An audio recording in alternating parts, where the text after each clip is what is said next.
Yeah, so I thought today we came out with a good mindset and attitude for what we needed to. It's just one day at a time right now. We tried to control April 21st, and tomorrow we'll try to control April 22nd and do that. We got a lot of improving that we have to do. I think from the scrimmage Saturday, I thought the physicality defensively was really good. The effort and the intent that we played with defensively was really good. I thought the offense responded really well after a slow start, and so that was good to see that they stayed with it. We got a lot of situational work in on Saturday, from coming out to 2-minute to overtime to all these things, just to put them in a lot of different scenarios. And so there's a lot of things there that we could teach from and get better at. And, we feel like we have a pretty clear line of a lot of things that we do have to improve at. And so that was good to kind of see there. And then, Eric Sandvik had a great day on Saturday, and that was good to see from that standpoint. So we have all those things there, and it's a good piece. We'll practice again Thursday. And then for the spring game on Saturday, we have to divide up. We can't really divide up teams. I think, what I'm always mindful of is what we're going to ask certain players to do. And we don't have enough defensive tackles right now. We're low at a couple other positions as far as, when you hold a couple guys out and do some things that way. And when you get to that, what you don't want to do is, in a spring game, have a play count for an important player that is way beyond what you really want it to be. And so what we're going to do, we're going to play offense versus defense.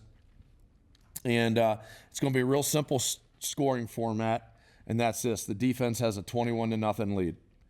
The offense got to catch them. The only way the defense can score is if they intercept the ball and return it for a touchdown, or we pick up a fumble and run it for a touchdown. Otherwise, the offense has 4 quarters to catch them. All right. And so, kind of the format, we'll look at, I've got a play count in mind that I want to hit. If we need to start with a running clock at some point, we'll do that. Otherwise, we're just going to, kind of play football for a while and do that. We'll kick off.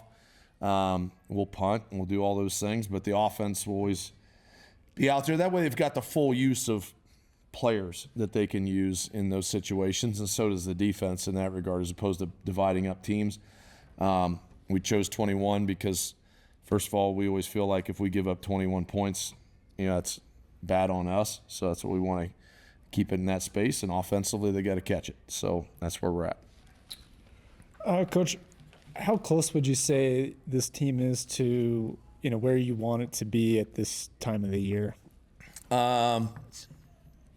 Not close right now, and the fact that we need to finish these next 2 days and finish the week out. We got meetings and all those things that way, but then we got to have a really good summer. And then, integrate all of the bodies back into it. And then, to me, it'll look the way that it needs to look in that regard. So, look, I like what we've gotten done this spring. The space that I want us to be in offensively, the vision for what I want this to be, we are dead on the bullseye of, how I want this to be offensively. I think defensively, we can look at it in a lot of ways and say that that there's reason to be optimistic that we could have a very good defense. And, special teams wise, there's always work to be done. But, I think that Eric has had a really good spring. Bart Emiston's a good punter. Those are 2 good places to start. So, no, I'm optimistic. I left out Saturday optimistic. I thought there was a lot of good things that happened Saturday.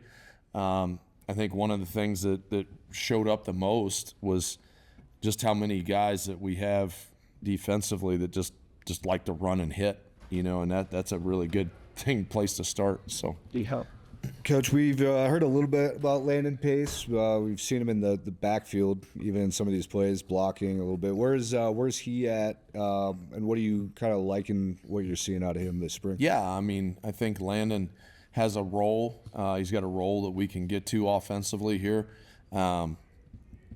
He's worked hard.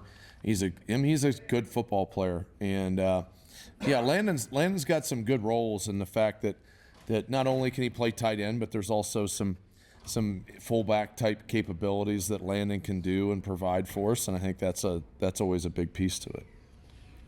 How much do you anticipate last year benefiting Braylon Jenkins, playing the final 6 games?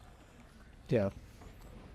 Yeah, I mean, for Braylon Jenkins, last year was, it was, you get baptized a little bit, in that regard. And I think in Braylon's situation, he had good moments. Braylon also had plays that he needed to improve at. And Braylon has a lot of talent. And really, a lot of times when the biggest thing with Braylon is to keep his meter, running full all the time. When there's a play that Braylon doesn't finish the right way, it's typically because Braylon didn't finish it, not because somebody beat him. And that's that's the biggest thing that I talk about with Braylon is I told him that today. I said we got to push through and finish plays, because when you don't get something done, it's because you've allowed it to happen, not because somebody's beat you at it. He's gifted enough that when he's in the and that's a maturity thing, right? Like that's the part where there's a little bit of a killer instinct at that position that sometimes you have to develop, and I think that there's a lot of good that he's improved. He's improved a lot from last year, and that's what it is, right? When you've played, and then you went through that one first cycle. I mean, your second cycle is typically a lot better, and so I think that he has improved from that. Do you see him playing with a little more confidence? Having that kind of set spot. Yeah, well, I mean, I think there's a confidence level to him that you see, and that it's improving. I think the other thing too, Josiah Pataya has come on really, really well, and so there's a push there a little bit too, to where Josiah's gotten much stronger. Josiah is good in the run game, and physical and aggressive, and so that's good. We need competition at that spot, and I think that so there's not a way that he can just relax and not perform, and it's just going to work out. And that's a big piece to where, right now I feel a lot more optimistic about our offensive line depth, and competition. When you have depth, you have subsequent competition, right? I feel better with that than I have the last couple of years as far as numbers. Kind of a loaded room, but Isaiah Bogard, where have you seen him kind of take some strides from last year to this time now? I think with Bogard, the first thing is that he's strung together 13 straight practices. I mean, he's talented, and he's a physical guy, and he's a good pass rusher. What limited him a year ago, he practiced, I think 4 practices in the spring, broke his hand. Got to the fall, he broke another bone in fall camp, missed the first part of the season, got back from that, and always just it was stringing together health, and right now he's in a really healthy spot. He's in a good spot. He's 252, 53 pounds, which last year I think he was in the 238, somewhere in that range. So I think that there's just been he's been able to string together day after day after day, and he's getting better. And again, at that position, there's depth there, which creates competition, and he's a guy that we need to count on, and he needs to play well for us. And I like the spring that he's put together, and thankfully he's been healthy, the whole time. What stuck out about Travis Franklin in the recruiting process, and what have you maybe seen out of him? About who? Travis Franklin. Oh, Travis Franklin. Okay, so Travis Franklin was, did some good things at Jacksonville State, and that was something that when you watched him play, and we had a lot of different reports. So, we knew a coach there said really good things about him. We knew someone on their strength staff. We found out a lot of really good things about him that way. When Travis got here, I really, really liked his work ethic. I really liked how he just went about business, day in, day out. I've liked the progression that Travis has made this spring.